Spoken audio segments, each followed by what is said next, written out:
안녕하세요. 하나바이블 5가정 2학기 25과 교사교육 영상입니다. 우리 25과의 배울 성품은 무엇일까요? 바로 자비입니다. 네, 자비의 범주는 너이고요. 나와 너와의 관계가 되겠습니다. 부정적 성품은 무자비이고요. 자, 우리 25과 자비의 읽을 말씀은 요나 3장 1절에서 10절까지의 말씀입니다. 외울 말씀은 누가복음 6장 36절인데요. 자, 제가 한번 읽어보겠습니다. 너희 아버지의 자비로우신 같이 너희도 자비로운 자가 되라. 아멘. 네, 25과의 더 하나바이블입니다. 자비의 성품은 불쌍히 여기는 마음으로 이웃을 돕는 것이다. 적용도 보겠습니다. 사람을 편견으로 대하거나 판단하지 말고 자비를 베풀자. 자, 우리 자비에도 역시 설교 노트가 들어가 있습니다. 네, 설교 노트 그동안 안 해왔다고 할지라도 새로운 마음으로 우리 아이들 한과만이라도 할 수 있도록 계속해서 선생님들께서 상기시켜 주셔야 합니다.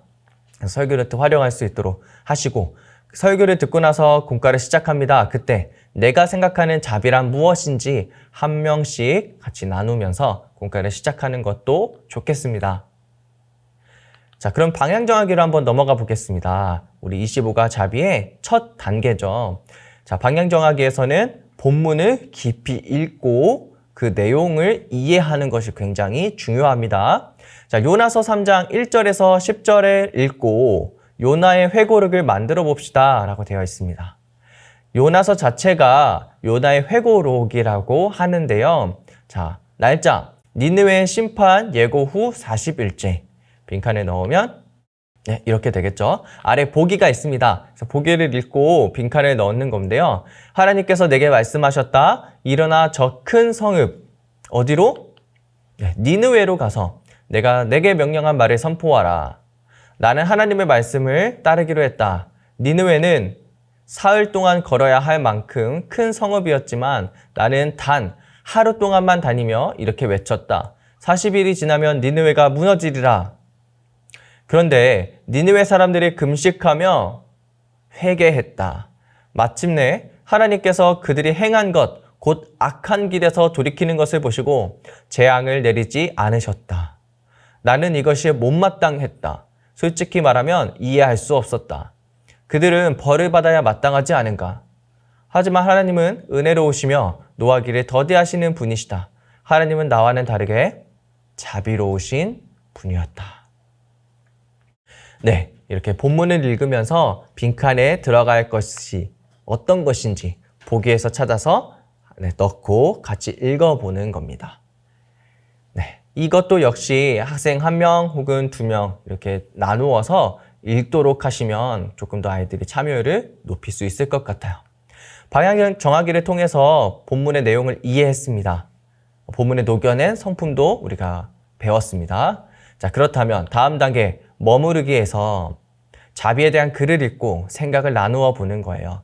자비가 우리 일상에서 어떻게 녹아져 있는지 설명하는 글입니다. 자, 읽겠습니다. 한때 심각한 빚에 시달리던 김진수 씨는 뜻밖에도 교회의 한 자선가에게 도움을 받아 새로운 삶의 기회를 얻었습니다. 아무런 대가 없이 자비를 입은 그 경험은 김진수 씨에게 평생 잊을 수 없는 은혜가 되었죠. 어느 날 친구인 이영수 씨가 갑작스러운 실직으로 어려움에 처하게 되었습니다. 그동안 김진수 씨는 누군가에게 후하기보다는 인색했고 누군가가 자신에게 해준 딱 그만큼만 되돌려주는 계산적인 사람이었습니다. 따라서 예전 같았으면 이영수 씨의 어려움에 무심했을 것입니다. 하지만 아무 이유 없는 자비로 새 삶을 살 수 있게 된 은혜를 떠올리며 김진수 씨는 그날 바로 도움이 필요한 친구 이영수 씨에게 전화를 걸었습니다. 자비는 국률한 마음에서 비롯되어 실제 행동으로 나타나는 성품입니다. 네, 우리 선생님들은 이 글을 읽고 어떠한 생각이 드시나요? 어떠한 느낌을 받으셨습니까? 한번 생각해 보시면 좋겠어요. 자, 다음 단계입니다. 내딛기인데요. 아래의 4가지 상황에서 어떻게 자비를 베풀 수 있을지 이야기해 보는 거예요.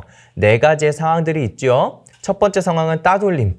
두 번째는 무거운 짐을 들고 있는 어르신, 3번 길 잃은 어린이, 상황 4는 예수님을 믿지 않는 사람입니다.